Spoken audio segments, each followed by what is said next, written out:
Hello there you guys, welcome to one of my videos. So Manchester United have triggered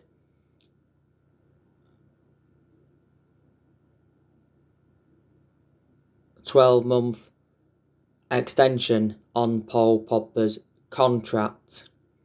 I think I mentioned this on my recent video. Now, Paul Pogba last week made an admission saying that his dream is to play for Real Madrid one day. And last year, Paul Pogba was talking a lot about Real Madrid and Zinedine Zidane. And he said last year that he wanted to leave Manchester United because he was seeking for a new challenge. Mundo Deportivo recently said that Barcelona were interested in signing Paul Pogba on a free transfer. And it says Paul Pogba was interested in making a move to Barcelona. Now, Paul Pogba has got to improve as a Manchester United player because analysing the vast majority of his career at Man United, he has been inconsistent and most of his performances have been totally comparison to his ones at Juventus. Because Paul Pogba did enjoy 4 good years with Juventus. He's had a good couple of periods at Manchester United. I think he did well towards the end of last season. His combination with Bruno Fernandes was very, very good. And he did well in that 3-month period when Solsjaer was the temporary boss.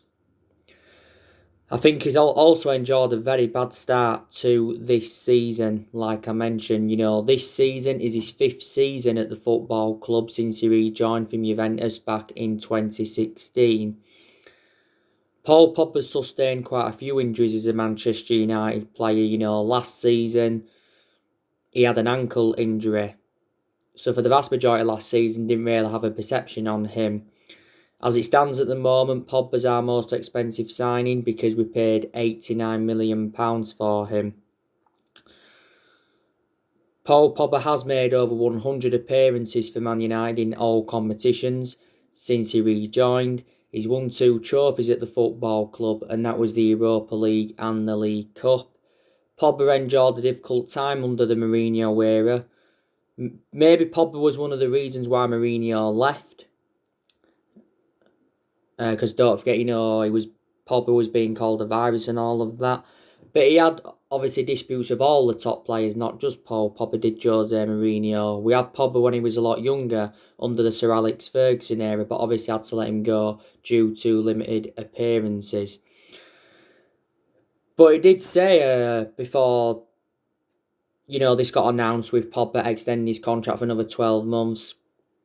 It said that there was no talks over getting Paul Pogba a new contract. I think before the start of the season, Pogba's agent Mini Raiola came out and said that he wanted to stay at Man United and he'll all talks over a new contract. It actually said a few weeks before the end of last season that Pogba was close to signing a 5-year contract with the football club. Pogba's agent, Mini Raiola, at the turn of the year, we was very critical of him. Main explanation is because he publicly criticised Solsjaer and Manchester United. But Solskjaer did confirm anyway in his press conference today that Paul Pogba will stay at Manchester United for at least another 2 years. So Fabrizio Romano's also confirmed it. Pogba will be at Man United until June 2022. Now, let me delve into some news on Harry Maguire. So now, Harry Maguire is likely to start for Man United against Newcastle tomorrow night. I think Harry Maguire needs to be dropped. I don't think Ole Gunnar Solskjaer should start him. Solskjaer did confirm earlier on today that Harry Maguire did sustain a knock in the England-Denmark game. And obviously confirmed he was a doubt for the game tomorrow. Harry Maguire also got sent off in England's 1-0 defeat to Denmark. Solskjaer's backed Harry Maguire to bounce back from his early season troubles. Don't forget the other month, Harry Maguire had that incident in Greece. We've definitely got to take the captaincy off him because I don't think he's good enough to captain Manchester United. I think we should give the captaincy to Bruno Fernandes because Bruno Fernandes is the one that shows fantastic leadership in the team. We give Harry Maguire the captaincy reflecting on Ashley Young's departure, didn't we? You know, this season's Harry Maguire's second season at the club. Obviously, you know, last season was his first season at the club and we definitely overpaid for him. We got him in a deal worth £80 million from Leicester last summer, didn't we?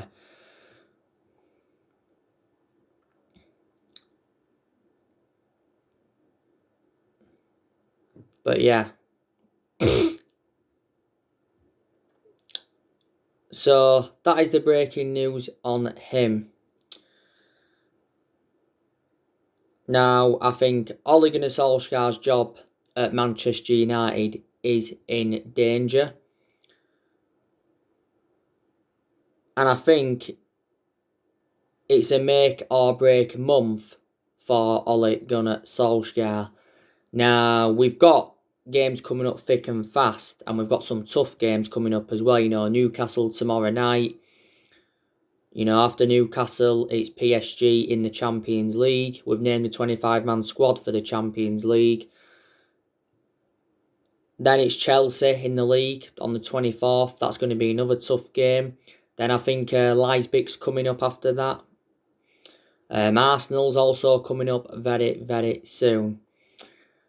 You know, but I think if we are unable to beat Newcastle tomorrow night, Solskjaer will be sacked as Manchester United manager because it is a must-win game.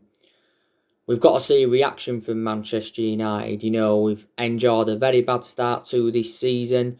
We've already lost 2 of our opening 3 league games. And reflecting on that, we are sitting 16th in the Premier League and we are near the relegation zone.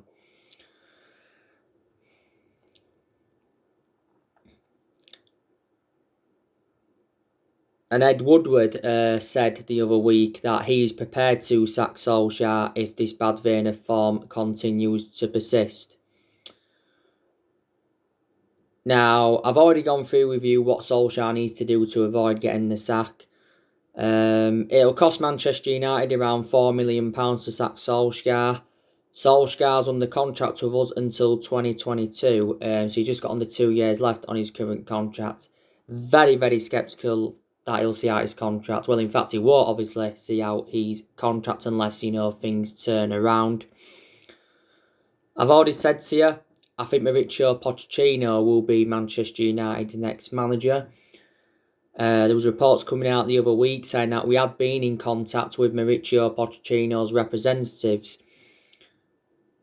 you know, over replacing Solskjaer. Pochettino is interested in taking over at Manchester United. He was linked with a managerial role at the club before Solskjaer got the job permanently in March last year. Like I've already said to you, I think Mauricio Pochettino is a much better manager than Solskjaer because Pochettino's well Premier League proven. He's dealt with top players. And his philosophy is good, and I think he would suit the strappings of the club if he comes in. The only element of concern about him is not won anything in terms of silverware. Pochettino endured 5.5 years with Tottenham. Analysing the vast majority of his tenure, Tottenham were competing in and out the top 4. Last year, guided Tottenham to their first ever Champions League final. Obviously, before he was at Tottenham, he was at Southampton. Guided Southampton to their highest ever finish in the Premier League era. Enjoyed a short tenure with Southampton. Before he was at Southampton, he was at Espanyol. Pochettino's been managerless now for is it a year or almost a year. But if we do appoint him in, he will be our 5th permanent manager since the Sir Alex Ferguson era. There's some Manchester United fans that think, you know, sacking Solskjaer wouldn't really solve a lot. And we haven't really got the structure to keep sacking managers. We've already sacked 3 managers since the Sir Alex Ferguson era, and that was Moyes, Louis van Gaal and Jose Mourinho.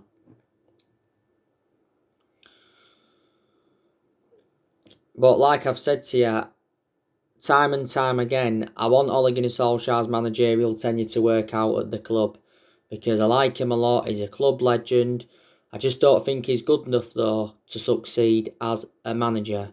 I think, the club have put him in a position that he shouldn't be in. Like I've already said, we shouldn't give Solskjaer the job permanently in March last year, but the main explanation we're giving the job permanently was reflecting on what he did in that 3-month period when he was the interim manager, I think he won like his first 8 games. But not all of the blame stems from Ole Gunnar Solskjaer, like I said. There's players at Manchester United that have got to start proving a point because there's players that have enjoyed a bad start to this season. There's still deadwood in the squad. We're still looking to offload more players. We're obviously, looking to offload Jesse Lingard. We're looking to offload Phil Jones, Marcus Rojo. Don't forget Sergio Romero. He's open to leaving the football club. So, yeah.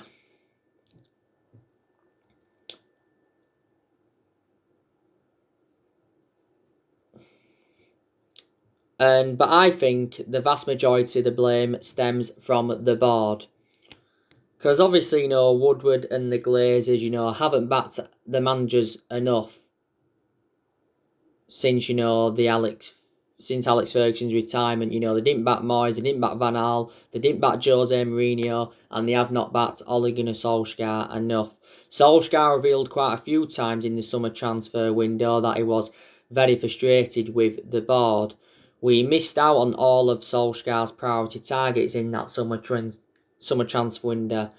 We missed out on a lot of targets in general, didn't we? We missed out on Jadon Sancho. We missed out on Jack Grealish. We missed out on Sergio Reguilon. We also missed out on Gareth Bale. We missed out on Jude Bellingham. Back in January, we missed out on Haaland, and I said it was a shame we didn't get him because he would have been an Ole Gunnar Solskjaer type signing. We missed out on Thiago. We missed out on Nathan Ake. We missed out on Kalidou Koulibaly. So there you go. But our recruitment policy's been gash anyway for several years, and this is one of the main explanations why we've been so critical of our board. We spent nearly £1 billion in the last 7 years on players, and we recruited over 30 odd players since Fergie left. We've overpaid for players in recent years. We definitely overpaid for Maguire, paid 80 million for him. Overpaid for Pogba, paid 89 million for him. When we got Lukaku, we overpaid for him because we paid around 75 million for Lukaku. You can say we overpaid for Fred because we paid 52 million for him. We paid, around 40 million pounds for Nemanja Matic. We got Anwan Bissaka in a deal with, 50 million pounds. So there you go. But, Woodward did say a few times last season when we went through that bad period, he still said, Solskjaer's job is safe. I think also to the Glazers, said it. And they did make a promise, did Woodward and the Glazers, to Solskjaer that he was going to be backed. And quite frankly, he wasn't backed enough in the summer transfer window. Woodward's been at the club since 2012 and the Glazers have been at the football club since 2005. Matt Judge has been around 7 years or so, and you can say he's accountable for some of the failure of transfers. But Solskjaer has been Manchester United manager for almost 2 years. This is including the 3 months, obviously, when he was temporary boss. So he got appointed in December 2018, and he's been permanent Manchester United manager since March 2019. Solskjaer's managed nearly 100 games now as Manchester United manager, and he's won over 50 games as Manchester United manager. And, this is his second full season at the football club, isn't it? And I said, didn't I, at the start of this season, what would represent a good season for Manchester United, and that would be to finish in the top 4, maybe the top 2 or top 3 if possible, and win a trophy. I think it's very imperative that we win a trophy because we haven't won a trophy for over 3 years.